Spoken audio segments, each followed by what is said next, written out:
위키푸디아. 라면. 여러분은 라면을 얼마나 자주 드십니까? 1년에 70여 개 정도 먹는다고 통계가 나와 있을 정도죠.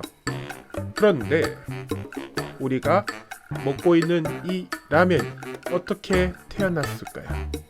사실 라면의 역사를 간단히 알려드리자면 중국에서 시작했던 라면, 즉 라미엔이 일본으로 건너가면서 라멘이 되었고, 그 라멘이 우리나라로 넘어오면서 라면이 된 것입니다.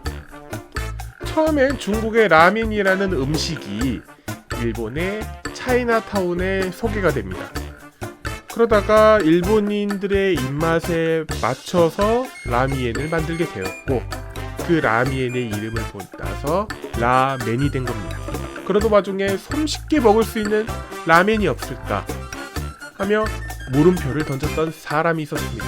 그 사람은 최초 인스턴트 라멘을 제조했던 니친 식품의 창업자 안도 모모후쿠라는 사람이 나타나게 됩니다. 이 사람은 일본이 전범국으로 낙인이 찍혀진 이후 여러 사업을 하다가 말아먹고 탈세 혐의까지 받게 되면서 자살을 결심했던 안도는 마지막 술 한 잔을 기울이기 위해 덴뿌라 집에 가게 됩니다. 거기서 튀김이 튀겨지는 과정을 보고 쉽게 먹을 수 있는 라면을 생각해냈고요. 사업화를 거쳐서 최초의 인스턴트 라면인 치킨 라면이 탄생하게 됩니다. 그 이후로 안도 모모후쿠는 1년 만에 성공을 하게 되고 인스턴트 라면의 틀을 잡게 됩니다. 그러면서 일본의 옆나라였던 우리나라에게도 인스턴트 라면이 들어오게 됩니다. 우리나라의 인스턴트 라면이 일본에서 들어왔을 때는 귀하면 귀한 거였고 존재 자체를 아예 몰랐던 음식 중에 하나였는데요.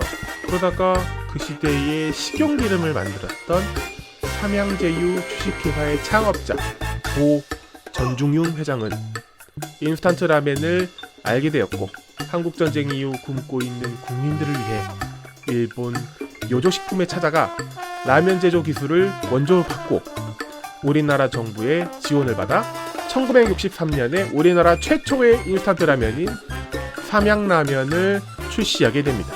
처음에는 그렇게 인기가 있지 않았습니다. 왜냐하면 지금처럼 얼큰하고 빨간 국물이 아닌 닭육수를 기반으로 만든 라면이었기 때문이죠. 그래서 국물도 뽀이했고 대다수의 한국인들은 느끼한 맛에 그렇게 인기를 얻지 못하게 됩니다. 그러다가 그 당시 대통령이었던 박정희 대통령에게 이야기를 듣게 됩니다. 우리나라 사람들은 그 얼큰한 국물을 좋아하니 고춧가루를 넣으면 어떻겠소? 그래서 전 회장은 그 의견을 적극 받아들여 고춧가루가 들어간 빨간 국물을 개발하게 되었고요. 삼양라면을 재출시하게 되면서 레시피도 바꾸고 빨간 국물로 바뀌니 우리나라 사람들에게 엄청난 인기를 얻게 됩니다. 삼양식품의 뒤를 이어서 농심도 라면 사업에 뛰쳐들었고요. 그 이후에 우리가 잘 알고 있는 오뚜기 그리고 팔도도 라면을 만들게 됩니다. 라면을 제조하는 회사가 다양해지면서 그만큼 우리의 입맛을 즐겁게 하고 있는데요. 이 인기에 힘입어서 우리나라는 엄청난 라면 수출 국가가 되었죠. 외국에 있는 식료품 매장에서도 손쉽게 우리나라 라면을 볼 수 있습니다. 우리나라 사람들의 입맛뿐만 아니라 외국인들의 입맛까지도 사로잡고 있는 라면. 라면에 대한 아주 흥미로운 이야기를 나눠봤습니다. 진짜 말하다가 라면 먹고 싶어지는데 어떡하지? 가서 라면을 먹을까 말까. 지금 산장에 지금 신라면이 있는데 어쩌고 저쩌고. 바로 가서 먹어봐야겠어요. 네, 이렇게 위키푸디아 라면에 대해서 이야기를 나눠봤습니다. 재밌으셨다면 좋아요와 구독, 이야기가 재미없었다면 싫어요를 꼭 눌러주세요. 그럼 다음 음식으로 찾아뵙겠습니다.